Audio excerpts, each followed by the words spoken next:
Welcome to our channel TPN Telugu ప్రభ.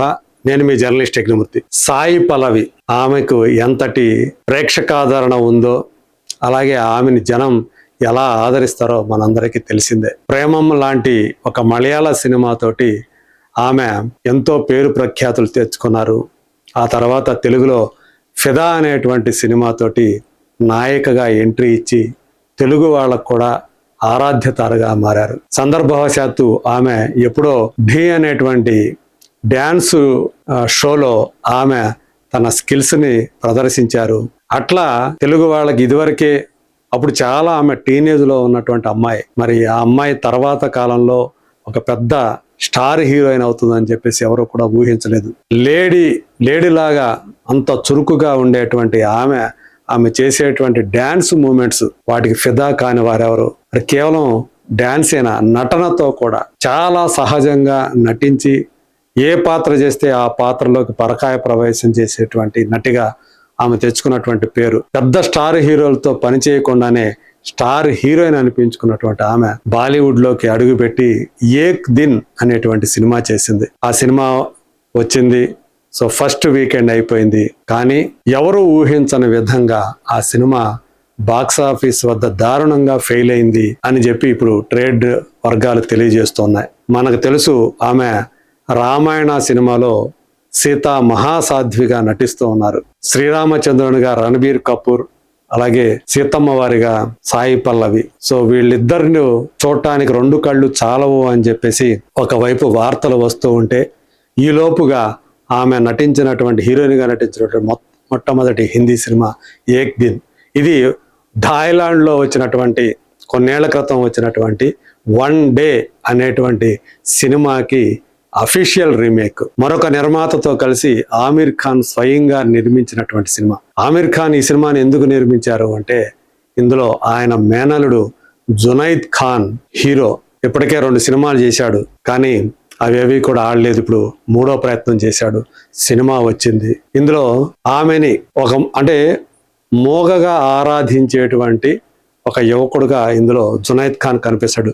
సినిమాలో ఆయన character పేరు దినేష్. ఇద్దరు కూడా ఒకే ఆఫీసులో పనిచేస్తూ ఉంటారు.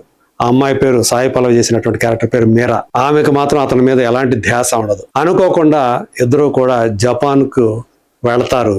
అక్కడ ఒక రోజు ఆమెతోటి గడిపేటువంటి అవకాశం దినేష్కి వస్తుంది. అయితే అక్కడ జరిగినటువంటి ఒక ఘటన వల్ల ఆమెకి జ్ఞాపక శక్తి అనేది పోతుంది. ఆ ఒక్కరోజే, మరి ఆ ఒక్కరోజులో ఆమె అతనికి దగ్గర అయ్యింది. మరి ఆ తర్వాత ఏం జరిగింది, ఆ ఒక్కరోజు తర్వాత ఏం జరిగింది అనేదే ఈ సినిమా కథ. అలాగే ఆ ఒక్కరోజు జరిగేటువంటి వాళ్ళిద్దరి ప్రయాణం కూడా, ఇదంతా కూడా ఒక భావోద్వేగాలతో ముడిపెట్టి తీసినటువంటి సినిమా. అక్కడ సహజంగా కుదిరినటువంటి ఆ సన్నివేశాలు, ఆ భావోద్వేగపూరితమైనటువంటి సన్నివేశాలు ఇక్కడికి వచ్చేటప్పటికి చాలా డల్గా అనిపించాయనేటువంటి పేరు వచ్చింది. సినిమా చూస్తే 2 గంటల సినిమానే, కానీ ఆ 2 గంటల సినిమానే చాలా అంటే లాగింగ్ అంటారు కదా, స్క్రీన్ ప్లే చాలా వీక్గా ఉండటం వల్ల నెమ్మదిగా నత్తనడక నడిచినట్లుగా అనిపించి ఆడియన్స్కి బోర్ కొట్టేసింది. అందుగురించే ఈ సినిమా ఫస్ట్ వీకెండ్లో వచ్చినటువంటి కలెక్షన్ అదే తెలియజేస్తోంది. ఈ 3 రోజుల్లో వచ్చింది మన దేశవ్యాప్తంగా 4.53 కోట్ల రూపాయలు మాత్రమే. అలాగే ఓవర్సీస్ అయితే మరీ దారుణం, 25 లక్షల రూపాయలు మాత్రమే గ్రాస్. ఇది కూడా గ్రాస్ రూపంలో ఓవర్సీస్లో 25 లక్షల రూపాయలు అంటే ఎంత దారుణమైన పరిస్థితితో అర్థం చేసుకోవచ్చు. టోటల్గా వరల్డ్ వైడ్గా ఈ 3 రోజుల్లో ఈ సినిమా సాధించినటువంటి గ్రాస్ కలెక్షన్ 4.78 లక్షల రూపాయలు మాత్రమే. సో ఈ విధంగా సాయి పల్లవి మొట్టమొదటి బాలీవుడ్ సినిమా డిజాస్టర్ అవటం ఆమె అభిమానులందరినీ కూడా కలచి వేస్తున్నటువంటి విషయంగా చెప్పుకోవాలి. వాళ్ళు ఎంతో నమ్ముకున్నారు ఈ సినిమా రికార్డుని క్రియేట్ చేస్తుంది అని చెప్పేసి. కానీ ఆమె చేసినటువంటి ఆ మీరా క్యారెక్టర్కి అందరి నుంచి కూడా ప్రశంసలు లభిస్తున్నాయి. కానీ జునైద్ ఖాన్ నటన చూసి అందరూ కూడా ఆమె ఎక్కడ, ఇతను ఎక్కడ, అసలు ఎక్కడ ఫీలింగ్స్ ఉన్నాయి, ఎక్కడ హావభావాలు ఉన్నాయి, వుడెన్ పర్ఫార్మెన్స్ అంటున్నారు. అంటే మనం చెప్తా ఉంటాం కదా, చెక్క ముఖం ఏమీ ఉండవు. అందులో ఎలాంటి భావోద్వేగ సన్నివేశంలో కూడా ఆ ఆవేశాలు, ఆ భావావేశాలు ఆయన ముఖంలో పలకలేదు. సో అందుగురించే ఈ సినిమా కేవలం చూస్తే సాయి పల్లవి కోసం చూడాలి తప్పితే ఆమె పక్కన జునైద్ ఖాన్ చూసినప్పుడు అందరూ కూడా అసంతృప్తికి గురయ్యారు. సో ఇది మొట్టమొదటి బాలీవుడ్ సినిమా సాయి పల్లవికి ఇచ్చినటువంటి ఒక అనుభవం, బాక్సాఫీస్ వద్ద ఒక చేదు అనుభవాన్ని ఆమెకు మిగిల్చింది. అయితే ఇప్పుడు చాలామంది ఏంటంటే ఆమె అభిమానులు కూడా ఈ సినిమా మీద ఇది కాదు మేము ఎదురు చూస్తుంది ఈ సినిమా కోసం కాదు, మేము ఎదురు చూస్తుంది రామాయణ కోసం అని చెప్పేసి ఇప్పుడు చెప్తున్నారు. వచ్చే దీపావళికి రామాయణ మొదటి భాగం అంటే 2 భాగాలుగా ఈ సినిమా రాబోతుంది రామాయణ. అందులో ఆమె సీతగా ఎంత గొప్పగా కనిపిస్తుందో అది మనకు కావాల్సింది. పైగా ఆమె పక్కన ఉన్నది రణబీర్.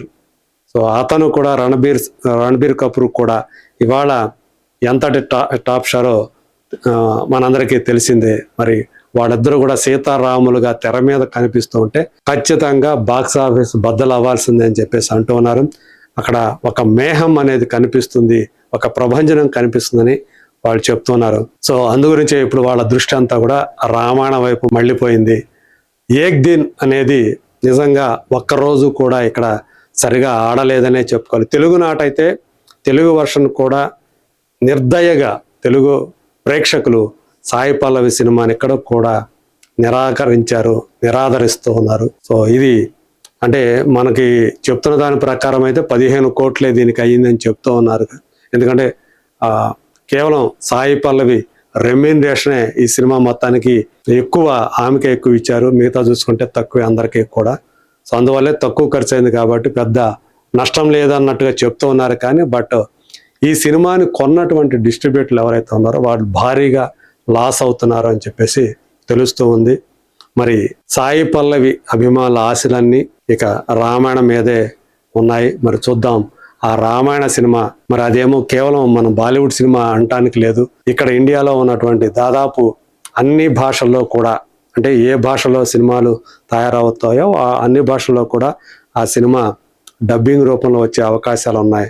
ఖచ్చితంగా ఆ సినిమాతోటి సాయి పల్లవి చరిత్ర సృష్టిస్తుందని చెప్పేసి ఆశిస్తున్నటువంటి అభిమానుల వాళ్ళ కళలు నిజమవుతాయా లేదా? Let us wait and see.